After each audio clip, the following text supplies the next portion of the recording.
Assalamualaikum Nura. Salam. Nura sihat hari ni? Sihat, alhamdulillah. Datang ke sini naik apa? Naik kereta. Dengan kawan Okey. Keadaan Nura sekarang selesa ke tak? Selesa? Aircon okey, sejuk. Okey. Tak sejuk, tak panas. Okey. Sebelum tu saya nak tanya perasaan Nura dari tahap 1 ke tahap 5 berapa? Okay, perasaan saya 5. Boleh saya tahu kenapa? Sebab rasa semangat sangat nak tahu sesi ni apa yang akan dilakukan. Apa yang akan dilakukan untuk sesi kali ini. Faham. Sebelum kita meneruskan sesi hari ini, saya akan beritahu beberapa etika kaunseling lah kepada Nura. Yang pertama adalah sesi kaunseling yang berlaku hari ini tidak akan saya keluarkan dan memberitahu kepada orang lain kecuali ia mengancam diri saya dan diri Nura. Sekiranya ia mengancam diri saya dan diri Nura, saya akan inform kepada pihak ketiga, iaitu pihak yang berkenaan. Okey, yang kedua adalah limitasi masa. Sesi kaunseling yang berlangsung hari ini selama 30 minit hingga 45 minit. Nura faham apa yang saya cakap? Okey.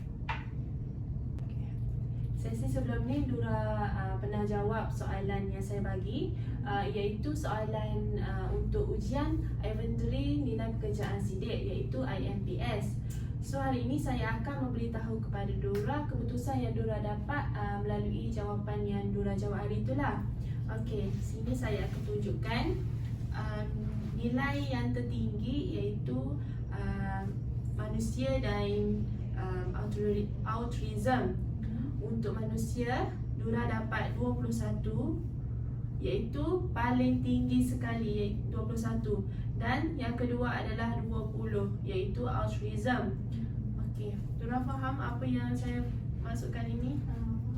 Okey, boleh saya tahu Nura apa yang Nura faham berkaitan dengan manusia dan autism ni?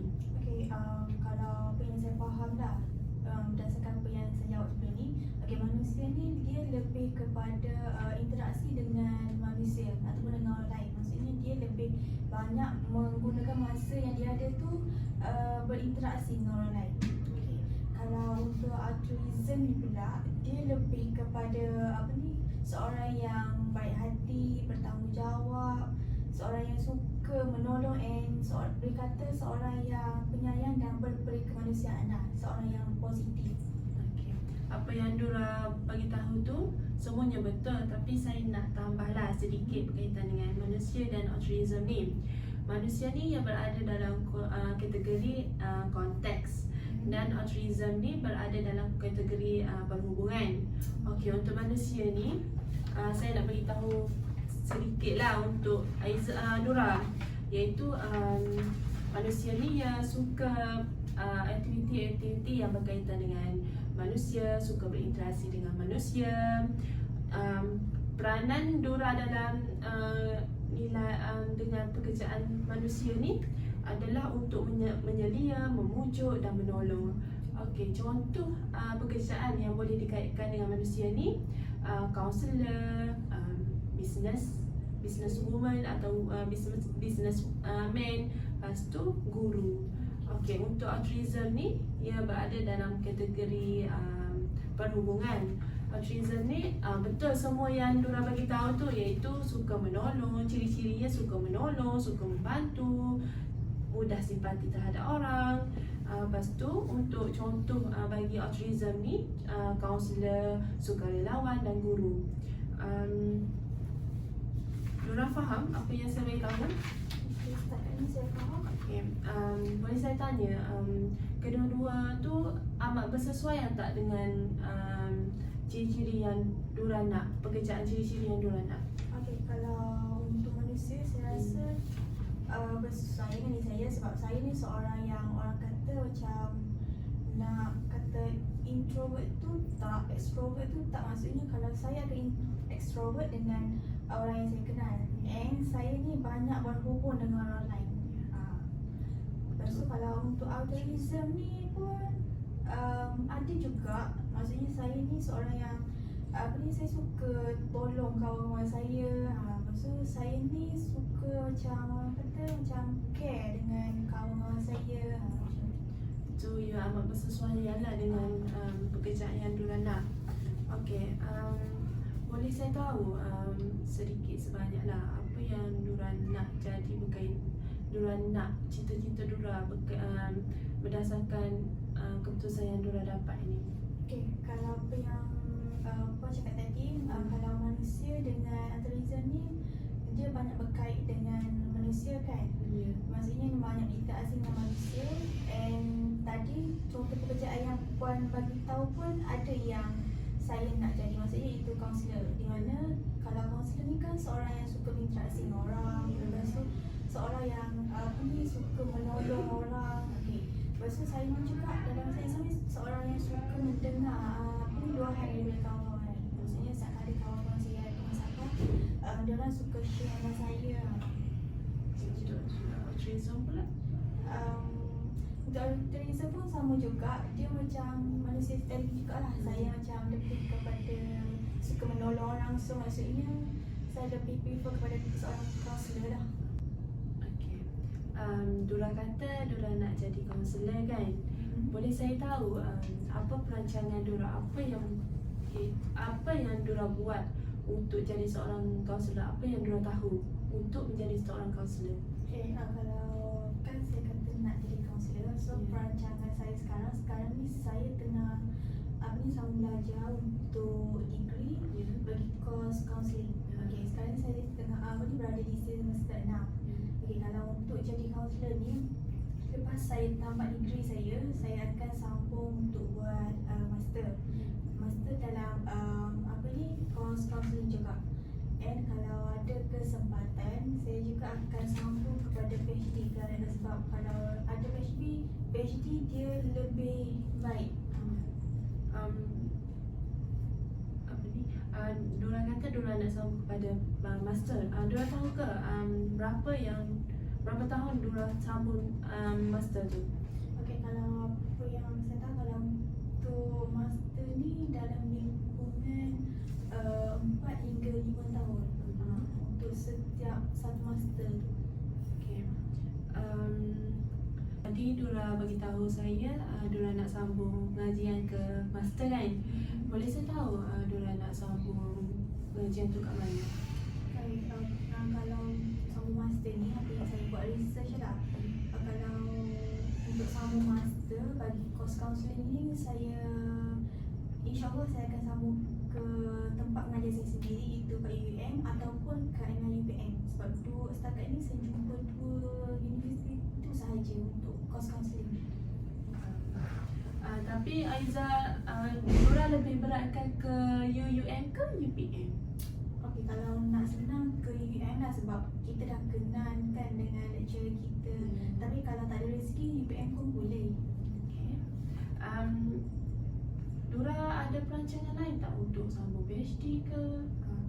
Okey, kalau untuk PhD tu dalam perancangan, dalam pertimbangan lagi sebab saya sekarang tengah fokus untuk habiskan degree saya dulu. And kalau lepas habis degree ni saya akan fokus untuk master pula lah. Tapi untuk PhD tu kalau ada kesempatan ataupun diberi peluang and orang kata ada rezeki, InsyaAllah saya akan sambung lah. Okay. Dura tahu ke apa syarat-syarat untuk menjadi seorang kaunselor? Okay, kalau apa yang saya tahu lah untuk menjadi kaunselor ni, yang pertama dia kena ada lesen, yang kedua dia seorang yang mempunyai pengalaman lah, maksudnya sebagai seorang kaunselor, even kaunselor pelatih. Betul apa yang Dura beritahu, tapi sebelum tu Dura kena habiskan degree terlebih dahulu. Lepas tu barulah Dura boleh diinterview oleh Lembaga Kaunselor Malaysia untuk dapatkan lesen berdaftar tu. Okey. Lepas lulus dapatkan lesen berdaftar ni, Dura akan dapat KBPA, iaitu nombor KBPA lah, nombor lesen tu. Lesen KBPA ni juga perlu diperbarui selama 2 tahun. Sekiranya ia tamat tempoh, lah. Lepas tu kalau nak perbaruinya, Dura perlu diinterview pula. Maksudnya untuk perbaharui lesen KPPA tu kita kena kena apa nama kata kena diinterview pula lah. Ya. Okey. Dura faham? Faham. Okey. Dura juga perlu ada pengalaman sekiranya Dura nak jadi kaunselor. Boleh saya tahu Dura pernah ke ada pengalaman menjadi seorang kaunselor ke, kaunselor berlatih ke? Okey. Untuk kaunselor berlatih saya belum ada pengalaman lagi sebab sekarang kan saya baru semester 6. Untuk jadi kaunselor berlatih ni kena tunggu semester 7 untuk buat praktikal lah. Dengan semester 8 untuk intern. Okey, tapi kalau macam lebih kepada membuat sesi kaunseling tu dengan rakan-rakan pernah lah. Maksudnya setiap kali orang kata apa macam melalui assignment lah. Saya kena buat sesi kaunseling dengan klien. Pernah lah. Pernah lah, Dora ada pengalaman lah menjadi kaunselor. Okay. Setakat tu kot penerangan daripada saya. Berdasarkan penerangan daripada saya tadi, apa yang Dora dapat atau apa yang dapat disimpulkan daripada Dora? Okay, apa yang saya dapat simpulkan lah, yang saya ni nilai pekerjaan yang saya yang paling tinggi lah melalui instrumen tersebut ialah manusia juga altruism, di mana saya seorang yang suka berkomunikasi dengan orang ataupun berinteraksi dengan orang lain. Lepas tu saya suka seorang yang boleh kata seorang yang suka membantu lah. And ni maksudnya dua benda ni dia menjurus kepada pekerjaan seorang kaunselor, di mana yang saya pun memang memang cita-cita saya lah untuk jadi kaunselor. So maksudnya dia macam memang sangat-sangat menempati lah dengan diri saya sendiri. And untuk jadi kaunselor ni pun saya apa yang telah Puan kongsikan dengan saya tadi, ia macam lebih meluas lah untuk saya untuk menjadi seorang kaunselor ni, di mana macam lepas degree ni saya akan sambung master, and lepas sambung master saya kena buat lesen, di mana lesen tu saya akan di-IV oleh LKM, iaitu Lembaga Kaunseling Malaysia. Dan bila lepas dapat bila di-interview oleh LKM, barulah saya akan dapat lesen KPPA, iaitu lesen kaunselor berdaftar. And lesen tu saya pula kena orang kata macam perbaharui setiap 2 tahun sekali. And untuk perbaharui tu saya kena di-interview balik. And yang kedua, untuk jadi kaunselor ni saya kena ada pengalaman lah. Even sekarang ni saya baru semester 6, tapi pengalaman daripada assignment ataupun tugas yang telah diberikan oleh lecturer saya tu pun boleh dijadikan sebagai pengalaman lah. Okay, maksudnya macam sekarang ni untuk saya jadi seorang kaunselor ni macam lebih pengetahuan tu macam lebih luas lah. Ni macam lepas ni saya dah nampak lah tujuan nak ke mana semua. Okay. Berdasarkan refleksi yang Dora beritahu tadi, Dora fahamlah sedikit sebanyak berkaitan dengan perancangan dan hala tuju Dora untuk menjadi seorang kaunselor. Nampaknya tujuan saya untuk membantu Dora mendapatkan maklumat untuk menjadi kaunselor telah berjaya dan berkesanlah, kerana saya di sini hanya membantu Dora untuk memperoleh semua maklumat tersebut bagi Dora lebih lebih jelaslah berkaitan dengan apa yang Dora nak. Okey, saya rasa setakat ni sahaja sesi kita pada hari ini. Boleh saya tanya Dora nak buat sesi lagi ke tak selepas ni? Okey, saya rasa dah tak apa. Okey, saya rasa cukup kot untuk sesi hari ini. Sekian sahaja. Terima kasih.